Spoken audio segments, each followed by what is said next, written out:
नमस्कार साथियों, मेरा नाम है आर के सिंह। संस्कृति आईएएस के यूट्यूब चैनल पर आप सभी का स्वागत है। आज के एपिसोड में हम बात करने वाले हैं भारतीय प्रधानमंत्री के फ्रांस दौरे की, और ये भी देखेंगे कि आखिर प्रधानमंत्री किन किन गतिविधियों में भाग लेंगे। इसके अलावा भारत और फ्रांस के जो संबंध है वो विभिन्न स्तरों पे किस प्रकार के रहे हैं, उन पर भी संक्षिप्त रूप से बात करेंगे। इसके अलावा इस दौरे से जुड़े हुए जो भी अहम पहलू हैं उन पर भी हम संक्षिप्त रूप से प्रकाश डालेंगे। तो चलिए देखते हैं कि पीएम मोदी का जो छठा फ्रांस का दौरा है ये क्यों चर्चा में है। तो ये कहा जा रहा है कि आज फ्रांस रवाना होंगे भारतीय प्रधानमंत्री नरेंद्र मोदी। इसके अलावा प्रेसिडेंट मैक्रो के साथ वीवीआईपी जो डिनर है उसमें भी प्रधानमंत्री शामिल होंगे। आर्टिफिशियल इंटेलिजेंस, कृत्रिम बुद्धिमत्ता जो सम्मेलन है उसमें शामिल होंगे।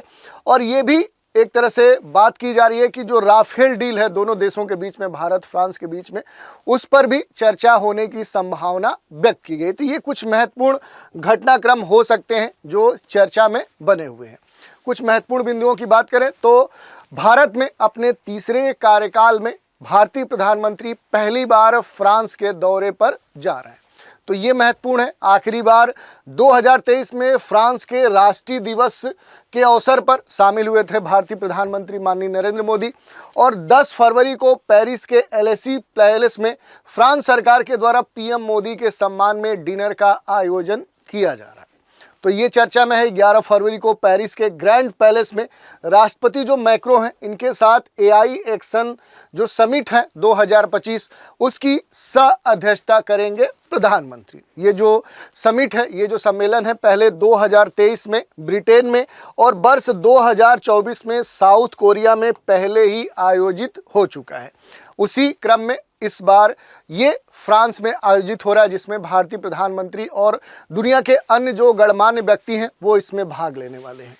जो एआई समिट है इसमें भारत के साथ, फ्रांस के साथ जो कुछ महत्वपूर्ण देश हैं जैसे चीन और अमेरिका, ये भी भागीदारी कर रहे हैं। तो इस कारण से ये जो समिट है, ये जो सम्मेलन है, ये काफ़ी महत्वपूर्ण है। इसमें यह कहा जा रहा है कि जो एआई एक्शन समिट 2025 है इसमें अमेरिकी उपराष्ट्रपति जो जेडी वेंस हैं और इनके साथ ही चीनी उप प्रधानमंत्री भी इस सम्मेलन में शामिल होने जा रहे हैं, ऐसी सूचना आ चुकी है। ओपन एआई के जो सीईओ हैं सैम अल्टमैन, गूगल और माइक्रोसॉफ्ट के जो बड़े अधिकारी हैं वो इस सम्मेलन में भाग लेंगे, ऐसी संभावना जताई जा रही है। समिट में एआई के जिम्मेदार और सुरक्षित उपयोग पर खास तौर पे चर्चा होने की बात कही जा रही है। इस कारण से ये जो सम्मेलन है ये आगामी जो भविष्य है उसको देखते हुए जो रणनीतियाँ तय की जाएंगी वो काफ़ी मायने रखेंगी। इसके अलावा देखिए, भारत पर फ्रांस का आखिर क्या रुख होता है ये महत्वपूर्ण हो जाता है, क्योंकि दुनिया में जो बड़े महाशक्तिशाली देश हैं वो भारत के संदर्भ में अलग रुख रखते हैं। उनकी तुलना में जो फ्रांस का रुख है उनसे पूरी तरह से अलग है।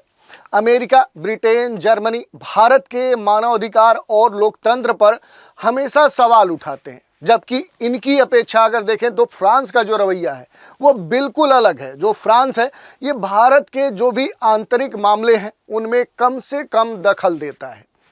फ्रांस ने हमेशा संयुक्त राष्ट्र में कश्मीर और आतंकवाद के जो मुद्दे हैं, ऐसे गंभीर मुद्दों पर भारत का हमेशा समर्थन किया है। 2019 में पाकिस्तानी जब प्रधानमंत्री इमरान खान के साथ बैठक में जो फ्रांस के राष्ट्रपति हैं मैक्रो, उन्होंने कश्मीर को भारत और पाकिस्तान का द्विपक्षीय मामला बताकर इस मामले पर कोई भी कमेंट करने से अपने को हटा लिया था। और ये कहीं ना कहीं ये दर्शाता है कि जो फ्रांस है वो भारत के पक्ष में हमेशा खड़ा रहा है। तो ये काफ़ी मायने रखता है। इसके अलावा जो भारत फ्रांस का जो साझेदारी है, खास तौर पे अगर रक्षा क्षेत्र में देखें तो ये एक ऐतिहासिक साझेदारी मानी जा सकती है। क्यों मानी जा सकती है, इसके पीछे महत्वपूर्ण कारण भी है। देखिए, जब पोखरण परमाणु परीक्षण 1998 में भारत ने किया, उसके बाद दुनिया के जो बड़े देश हैं उन्होंने भारत से क्या कर ली, अपनी दूरी बना ली। कई सारे जो देश हैं जैसे अमेरिका, ऐसे बड़े जो देश या उसके जो सहयोगी देश हैं उन्होंने भारत पर कई सारे जो प्रतिबंध हैं वो डाल दिए। लेकिन उन परिस्थितियों में भी जो फ्रांस है वो भारत के साथ खड़ा दिखा, और उस समय पहला जो नौसैनिक अभ्यास वरुण है वो फ्रांस ने भारत के साथ किया, बशर्ते उसने ये ध्यान नहीं दिया कि दुनिया के जो महाशक्तिशाली देश हैं वो भारत के ऊपर लगातार प्रतिबंध लगा रहे हैं या इस तरह के अंकुश लगा रहे हैं। उसकी कहीं ना कहीं देखें तो उनकी अपेक्षा फ्रांस भारत के साथ खड़ा दिखा। वहीं वर्ष 2023 में भारत और फ्रांस ने पहला अपना संयुक्त सैन्य अभ्यास जो फ्रिंजेक्स है वो भी संपन्न किया। तो इस कारण से देखें तो फ्रांस लगातार भारत के साथ जो भी कह सकते हैं रक्षा के संबंध में सहयोग हो सकता है वो हमेशा निभाया है। फ्रांस यूएन में पाकिस्तान के प्रस्ताव पर वीटो लगा चुका है और एफटीएफ व इंडो पैसिफिक जो मुद्दे हैं उन पर भारत के साथ हमेशा खड़ा रहा है। तो इस तरह से भारत का एक महत्वपूर्ण साझेदार फ्रांस माना गया है। भारत की जो परमाणु क्षमता है उसमें भी फ्रांस की एक महत्वपूर्ण भूमिका है। वर्ष 1974 में भारत ने फ्रांस की मदद से ही अपना पहला जो परमाणु परीक्षण है वो किया था, क्योंकि अमेरिका ने परमाणु सप्लाई करने से पूरी तरह से भारत के लिए मना कर दिया था। 1982 में फ्रांस ने भारत को यूरेनियम की सप्लाई दी थी, जिससे तारापुर न्यूक्लियर जो प्लांट है वो आगे कंटिन्यूअस चलता रहा और महाराष्ट्र के जैतापुर न्यूक्लियर प्लांट को भी फ्रांस की मदद से ही क्या किया गया, स्थापित किया गया था। तो अगर हम परमाणु के संदर्भ में देखें तो भारत की आज जो उपलब्धि है उसमें कहीं न कहीं फ्रांस की एक महत्वपूर्ण भूमिका रही है और हर समय जब भारत को ज़रूरत पड़ी थी परमाणु क्षेत्र में कार्य करने की, उस समय फ्रांस भारत के साथ खड़ा रहा। तो ये महत्वपूर्ण हो जाता है। इसके अलावा जो फ्रांस है ये भारत का प्रमुख हथियार जो आपूर्तिकर्ता देश है उनमें सबसे महत्वपूर्ण है। क्यों है तो देखिए, पोखरण टेस्ट के बाद जब अमेरिका, जापान, ब्रिटेन जैसे जो बड़े शक्तिशाली वाले देश थे उन्होंने भारत का साथ देने से पूरी तरह से मना कर दिया। यही नहीं, भारत को विभिन्न प्रकार के जो रक्षा हथियार हैं वो भी बेचने से या ऐसे समझौते करने से उन्होंने अपने को अलग कर लिया। उस स्थिति में फ्रांस ने भारत को हथियार बेचना जारी रखा। ये एक महत्वपूर्ण बात है। रूस के बाद देखें तो जो फ्रांस है ये भारत का दूसरा सबसे बड़ा रक्षा आपूर्तिकर्ता देश बन चुका है। भारत को Mirage 2000 fighter jets, Rafale fighter jets और स्कॉर्पियन जो पनडुब्बी है वो फ्रांस से मिल चुके हैं। तो ये मायने रखता है। इसके अलावा अगर हम थोड़ा आंकड़ा देखें, भारत को हथियार बेचने वाले जो टॉप 5 देश हैं उनकी अगर हम यहाँ पर देखें तो सबसे पहले 1 नंबर पे जो देश आता है वो रूस आता है। रूस काफ़ी पुराना भारत का साझेदार रहा है। उसके बाद अगर दूसरे नंबर की बात करें तो फ्रांस आता है। अगर भारत 100% हथियार जो क्या आयात करता है तो उसमें से 36% जो हथियार है वो रूस से वो आयात करता है, जबकि 33% वो फ्रांस से आयात करता है। तो इससे आप समझ सकते हैं कि सिर्फ 2 देश ऐसे हैं जिनसे लगभग 2/3 जो हथियार है ये भारत केवल इन्हीं 2 देशों से आयात करता है। उसके बाद जो नंबर आता है वो यूएसए का आता है, फिर इजराइल का आता है, साउथ कोरिया और अन्य का आता है।